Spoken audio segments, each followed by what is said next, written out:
Tender પ્રક્રિયા વગર કોઈ કામ આપી શકાય નહીં. આપ સમજો છો મે મહિનામાં ટેન્ડર થયું છે એવું અધિકારીએ મને વાત કરી છે અને એમાં આ પાર્ટી L1 આવી છે એવી પણ મને માહિતી એણે આપી છે.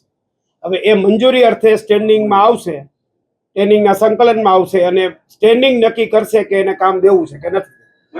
અત્યારે હજી કોઈ નિર્ણય અમે કામ આપવાનો કર્યો નથી એવું મને અધિકારી સાંભળો. હું સમજી ગયો આપ શું કહેવા. આ પ્રક્રિયા આ કૌભાંડ તમે જે ગણાવો છો એ થયું છે કાંઈ પણ એની પહેલા આ ટેન્ડર થયું હતું, એ પહેલા એને ટેન્ડર ભર્યું છે.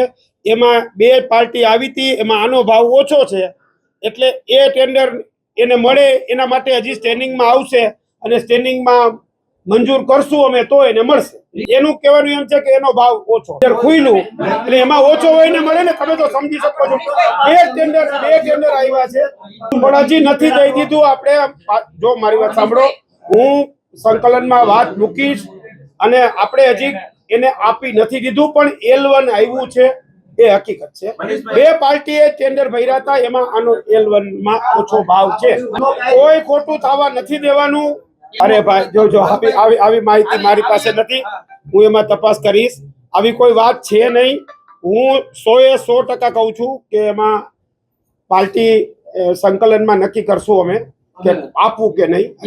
હજી કામ દઈ નથી દીધું પણ મેં જો આ બધું થયું ને એ પેલા ટેન્ડર થયું છે. આમ એ પેલા ટેન્ડર થયું છે અને એ ટેન્ડર થયા પછી આ L1 આવ્યા છે એ વાત તમને મળી છે કે ભાઈ L1 આવ્યા એમને પણ હજી સમિતિનો રિપોર્ટ નથી આવ્યો. જે તપાસ ચાલુ છે એ નિયમ મુજબ થયું છે કે નહીં એ હું આપને જાણીને કે ટેન્ડર પ્રક્રિયા જે થવી જોઈએ એ નિયમ મુજબ થઈ છે કે નહીં હું અધિકારી પાસે જાણી લઉં.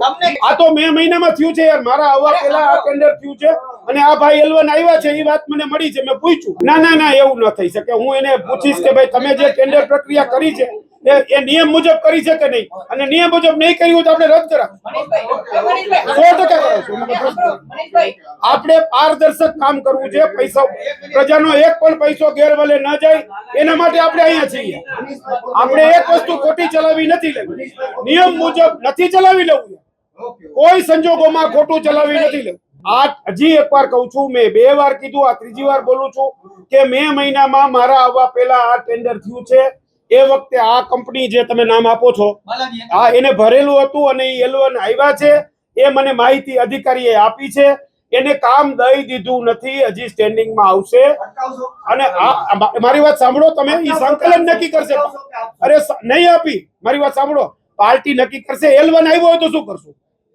L1 આવ્યું એમ નહીં પણ બે ટેન્ડર. મારી વાત જો નિયમ મુજબ, મારી વાત સાંભળો, હું ખાતરીપૂર્વક કહું છું કે જો નિયમ મુજબ ટેન્ડર પ્રક્રિયા નહીં થઈ હોય ને તો આપણે રદ.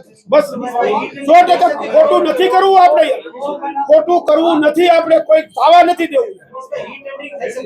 થઈ શકે પણ નિયમ મુજબ ટેન્ડર પ્રક્રિયા ન થઈ હોય તો હું મગાવું છું વિગતો અધિકારી પાસે કે ભાઈ ટેન્ડર પ્રક્રિયા નિયમ મુજબ થઈ છે કે નહીં. એમાં હું ઊંડો છું.